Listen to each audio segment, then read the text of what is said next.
Hello everyone, this is Shelby Bobelu. I'm from Zuni Pueblo and the intake clinician with Acoma Behavioral Health Services.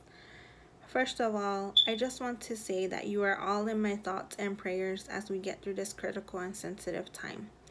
I know it is definitely a trying and unique time for everyone, but we will fight this together.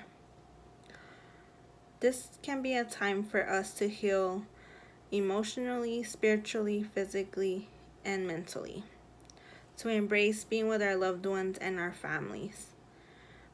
It can be challenging at times, but this is a time for us to just be present, to be at ease, and it's okay to be bored.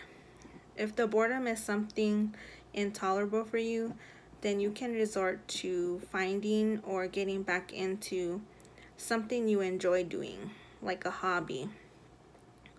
It could even be working out at home, walking near your home, or using cultural outlets like singing, dancing, drumming, and praying to promote cultural healing.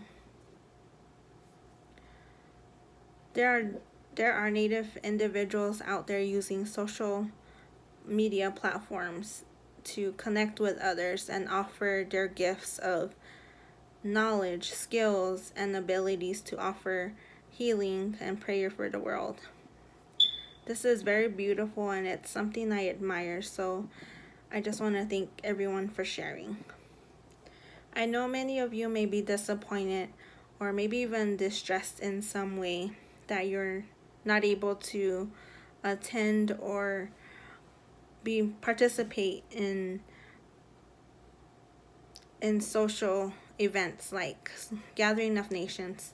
So this is definitely a way to celebrate and to continue to promote this cultural ceremony. There are definitely tools for us to stay connected with one another, like technology. We can now FaceTime, video chat using social media. With that said, we also don't need to allow it to fully consume our lives because it can also be a distraction as well. As I said before, this is a time for us to focus on healing emotionally, spiritually, physically, and mentally. I'd like to share what is known as a type of grounding technique. Grounding is a set of simple strategies that can help you disconnect from unwanted emotional suffering like anger, sadness, anxiety, and self-harm, to name a few. Essentially, it is a way to deflect your focus from the unwanted emotions or unpleasant emotions. You can also see this as centering, distracting, creating a safe environment, and healthy detachment. This does not solve the problem of the unwanted or unpleasant emotions, but it allows a temporary moment to manage the emotions before it escalates. This gives you an opportunity to support yourself, to ease yourself into calmness. Also, you can eventually go back and address the problem that activates the unwanted or unpleasant emotions. You can also do this anytime, anywhere, and nobody even has to know you're doing it. The one I'm going to share is a type of mental grounding known as the 5-4-3-2-1 technique. This is done using your senses to identify what's in your environment in 5 simple steps or tasks. You will start by identifying simple details or basic objects for 5 things you can see, 4 things you can feel, 3 things you can hear, 2 things you can smell, and 1 thing you can taste. For this, you can carry gum or a piece of candy or maybe even a drink. Now I'm going to demonstrate for what I identify in my own environment. I see a tablet. I see headphones.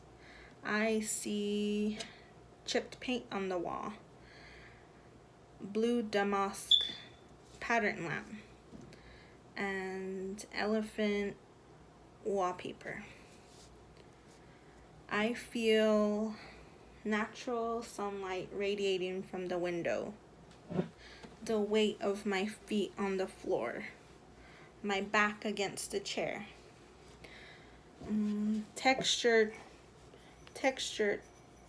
pattern on a small pottery. I hear the AC running, the beeping of the smoke alarm, the trees swaying from the breeze outside. I can smell the fruit-like scent from the conditioner I use on my hair. The smell of clean laundry taken from the dryer. I taste the flavor of a cherry gobstopper.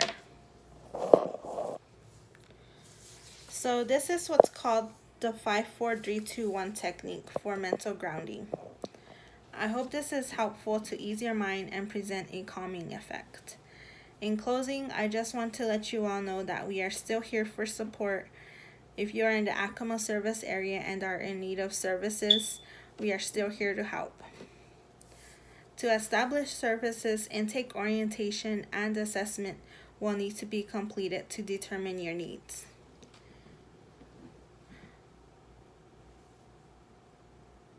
Intake orientation requires review and signature of consent forms for treatment and services prior to assessment.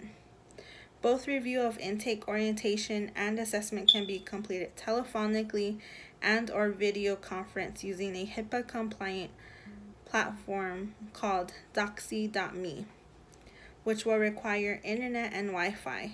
For those who do not have internet, you may also complete this by phone as well. To schedule intake orientation, you can call our regular office number 505-552-6661. All calls are transferred to the on-call clinician phone. The peer support specialist, Brandon Pasquale, is the one you will be completing intake orientation prior to seeing me. Once intake orientation is completed, Brandon will provide me with the completed intake orientation, and I can then schedule assessment with you as soon as it is given to me, or you can call me to schedule at 505-554-4917. That is my work cell. Once again, I'm Shelby Bobelu, the intake clinician with Acoma Behavioral Health Services. Be kind to one another, be safe, and please take care of yourselves. I like to give a huge thanks to all of the frontline and essential workers who are continuing to work effortlessly in these sensitive times. Thank you for listening.